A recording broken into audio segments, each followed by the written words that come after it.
G'day folks, this is Angela from Tarot as Art saying hello to you from Melbourne, Australia. It's a bit of a sort of grey autumn afternoon. I've got a little bit of a cold, so I'm trying to get through that. So maybe let's do a walkthrough of this deck. This deck is a deck from 1982. From what I've understood, it's very rare. I stumbled on it looking for another deck. The minute I saw it, I thought, well, yep, that's it. I'm going to get it. And I have showcased some of the cards on my Instagram site, but this is sort of a walkthrough of it and a review of sorts and some commentary. So I'll put Shakespeare away for the minute. You'll see why that's out.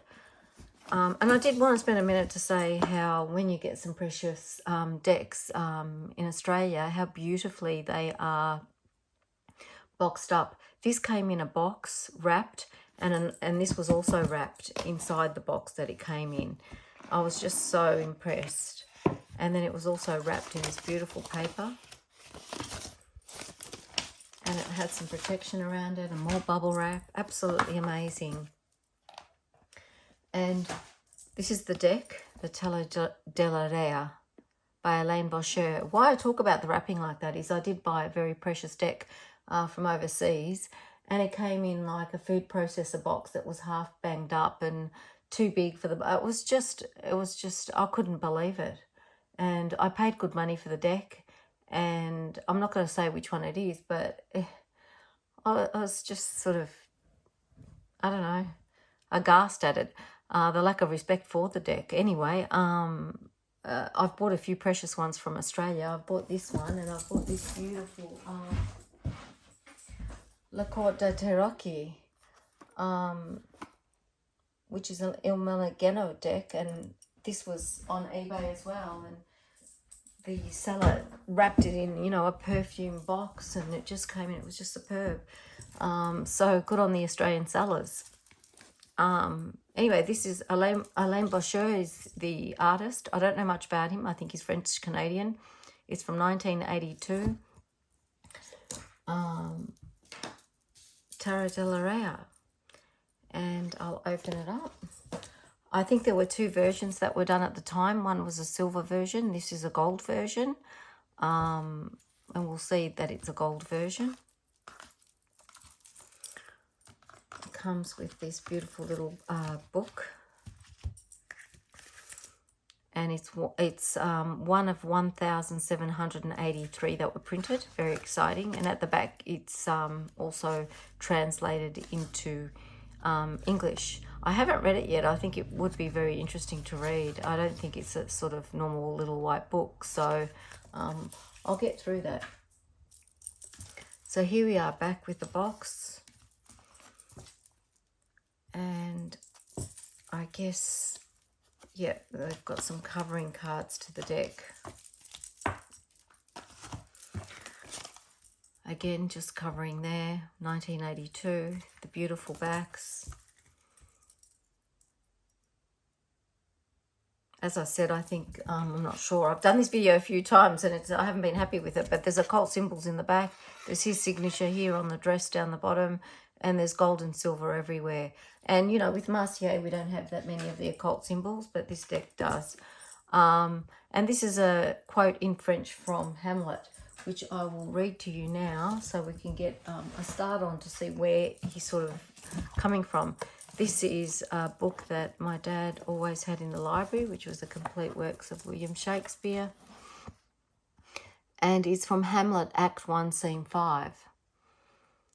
There are more things in heaven and earth, Horatio, than are dreamt of in your philosophy.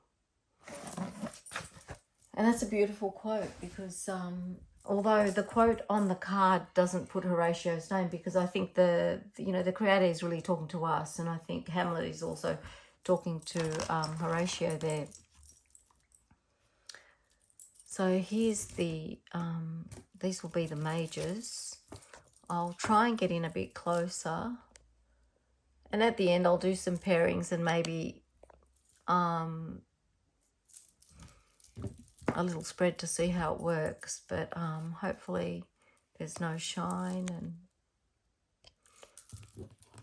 you don't get too... I'll put it up and then put it down because I don't want to cut anything. That's what went wrong with some of the other videos. I sort of cut the image out too much and I don't know why.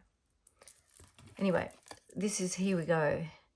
Oh, and before I start, I think I'll read to you what De La Rey means because I think that might be interesting in terms of what the deck's about.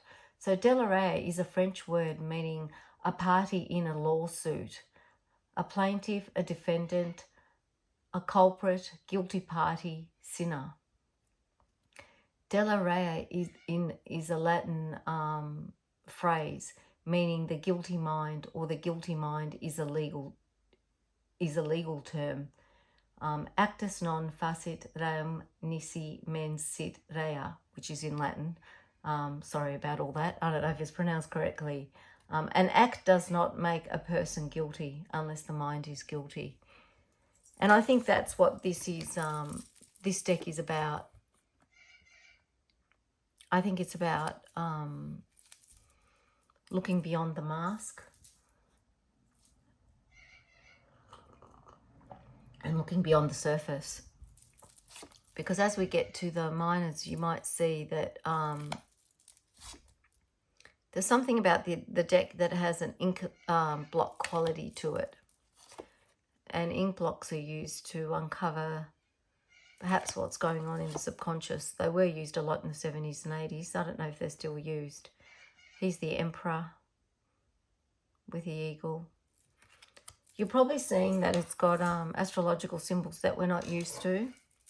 But I would just ignore those. That's if you want to.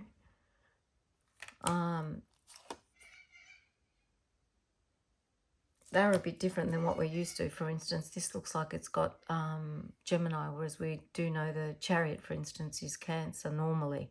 But, you know, each deck has its own little unique thing. It's got the beautiful Prussian blues, and this one's on Libra, so it's fine. And it's 8. Of course, Justice is 8 here because we're dealing with the Marseille, not the Rider-Waite. The Hermit, which is an outstanding card in the deck, I think.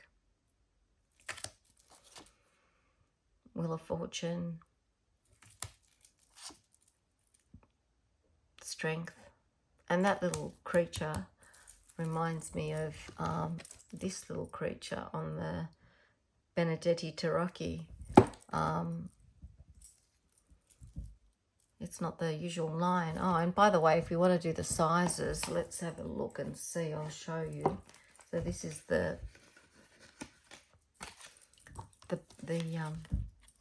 plate backs, your typical size. So you can see it's just a little bit bigger, just slightly taller, slightly wider. So it's good to handle. It's a nice card, nice deck to handle.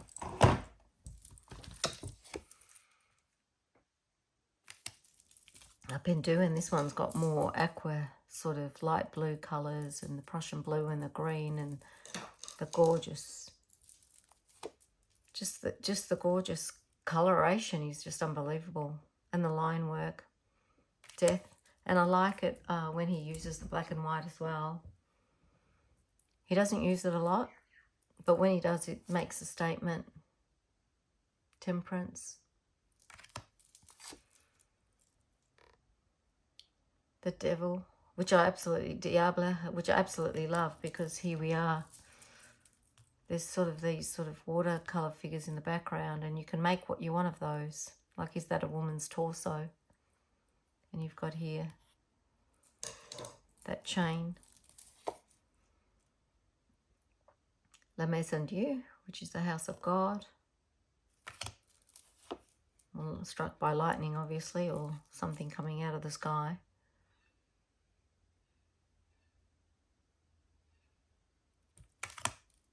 That's a star, of course.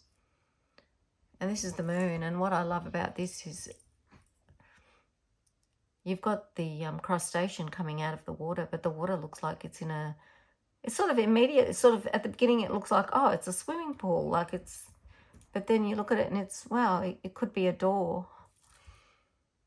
Right? And you'll get that again as well. I don't want to start with all my Doors of Perception quotes from William Blake or the doors themselves, but yeah, I think that's fantastic. Again with the gold, the sun, Judgment. Again, here's the other sort of swimming pool door-like thing. It could be a coffin because it's the resurrection, but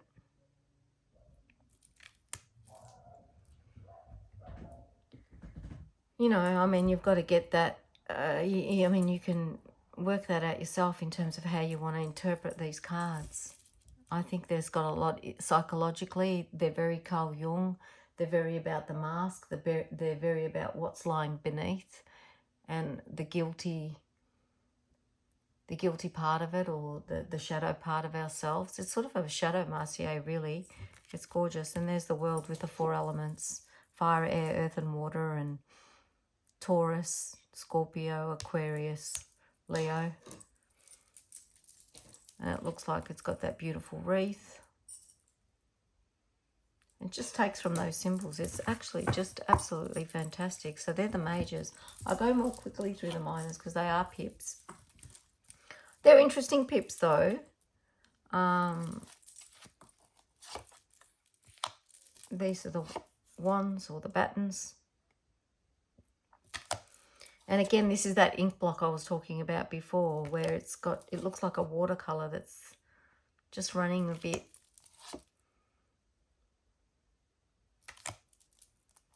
And they're all numbered beautifully. They've used Roman numerals here, which is easy. I just can't stand a pip deck that's unnumbered. It's just annoying. I'll go quickly through this. Again, beautiful reds, purples, blues, unbelievable. The valets especially, they highlight the colours. And I've already shown the Visconti, the Marco Benedetti sort of modern version of the Visconti, and that has a lot of white in it, and I think it matches quite well with this. And I'll do some matchups at the end, some pairings, which I normally don't do, but I see other people doing them. I quite enjoy them, so I'll try a few here. Beautiful cups. Again, just the beautiful colours. Purple, blue, red. It's like a sort of, it's not a deep, deep red. It's like a watermelon red. And you've got that bronzy gold and all the swirls. It's absolutely divine.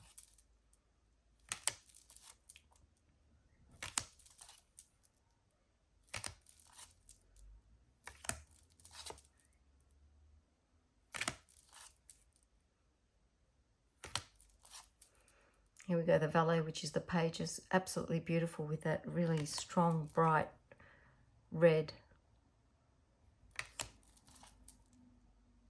and purple and blue. And here we are now with the swords.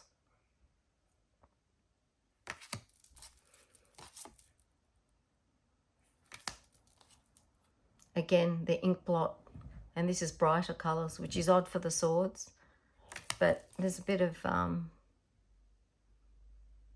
challenging, I think, imagery in it.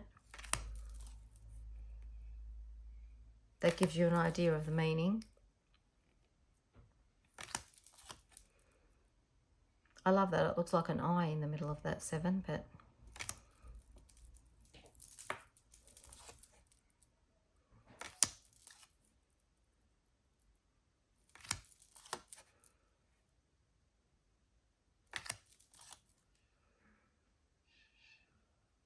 the Page of Swords. The Knight. The Queen, and we get more blacks or darker colours here, which I think give us that sort of severity of the suite. The King. Absolutely amazing with the white. I love that. I just think it gives him the drama and the silver. It's a cooler, colder approach to him. And here we are with the gorgeous coins or pentacles. Denarii. Beautiful. I think the 3 is outstanding. I'm not sure you're getting the essence of the gold, but I used, you know, I'm trying to get you to see it.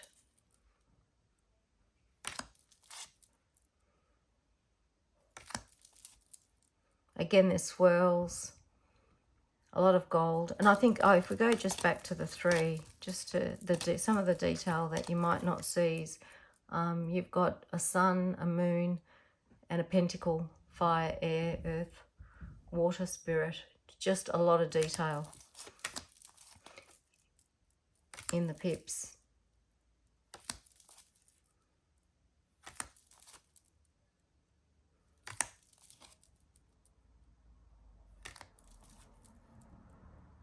And here we are with the gorgeous court cards again, with that sort of Venetian mask.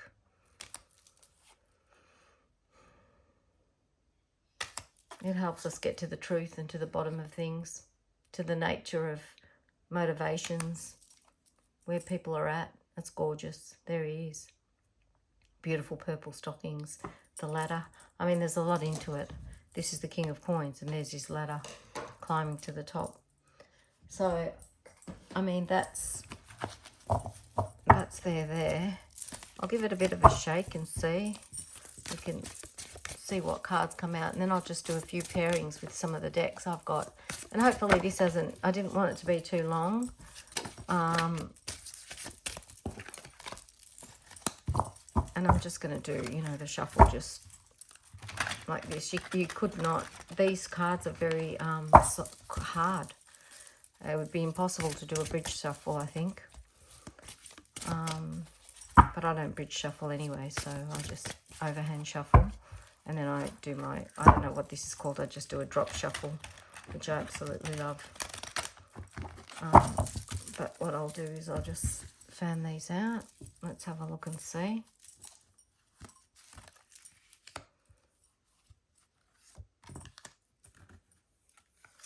What comes out.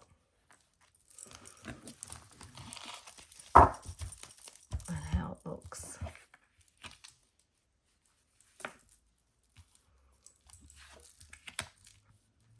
So we've got the King of Wands,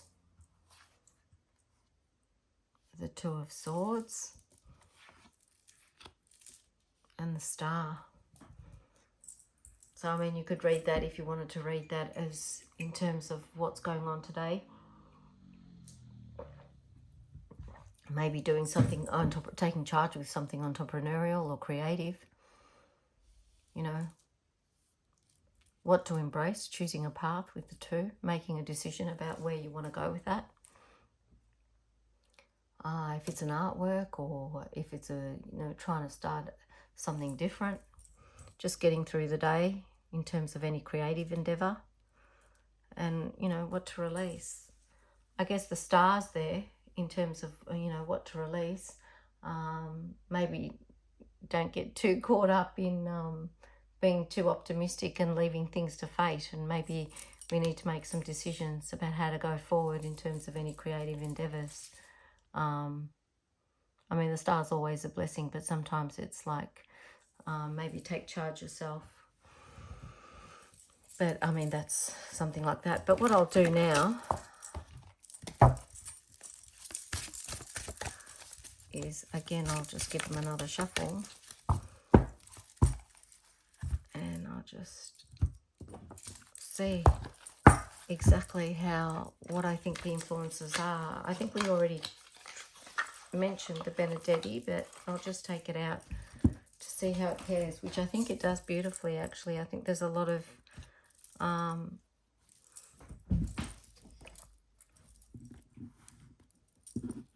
so hopefully you guys can see this nicely.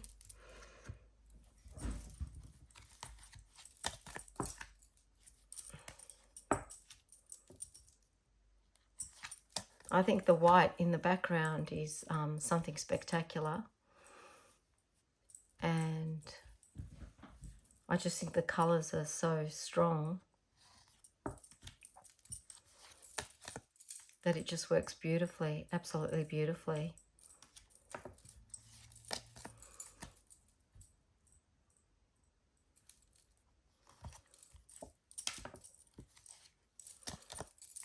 Yeah, wonderful. Just the line work.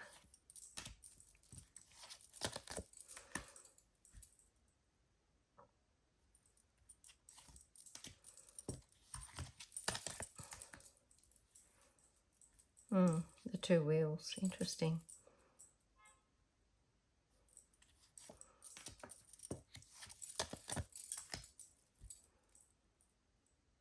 That's gorgeous. So I'll put those aside. I'll put this back here. And I think the other, I really think the other influence that came out of this is, I think Dali really, the Dali deck is something that matches with it, especially with some of this sort of, like we said, that sort of bleeding of the watercolour.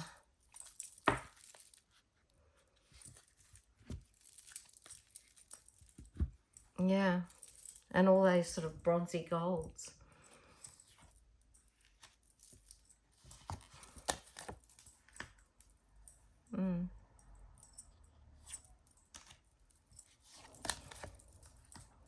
Yeah, that's amazing.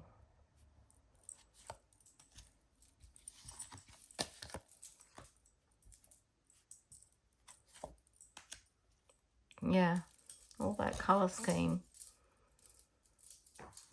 I think there is a big influence with Dali. And Dali, you know, I mean, if we look at surrealist art and what it's trying to do is probably trying to get to the bottom of things, the irrational side of our behaviour that sometimes motivates and determines our actions.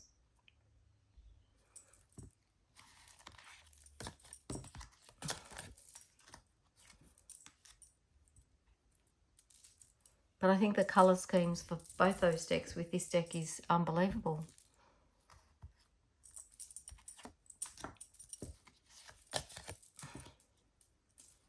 It's just a match made in heaven, especially with Dali, I think.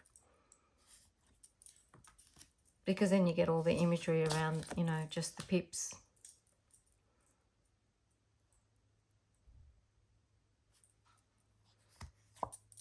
And the coloration. Yeah, it's gorgeous.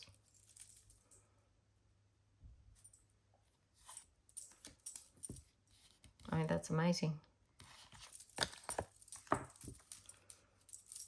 I'll do a bit more because I think this is that fascinating.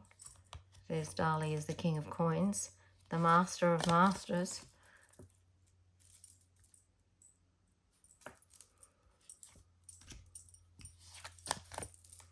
Yeah.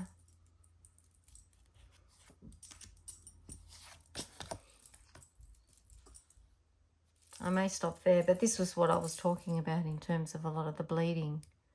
It comes up here too. And in a lot of the other cards, it's sort of like a watercolor or an ink blot. There's something about that.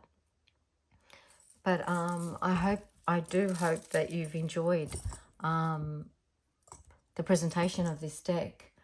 I just thought there's not much. I don't think I tried to find a presentation on Instagram and I couldn't, and that's when I decided, look, I might as well showcase it and hashtag hashtag it. And if people want to see it, if anyone else sees it and wants to see it, because that's what happens sometimes. We look up decks and we just don't find a lot of walkthroughs because a lot of people don't have them. Well, there's not that many, but we go from there. But I hope you've enjoyed my presentation and see you next time.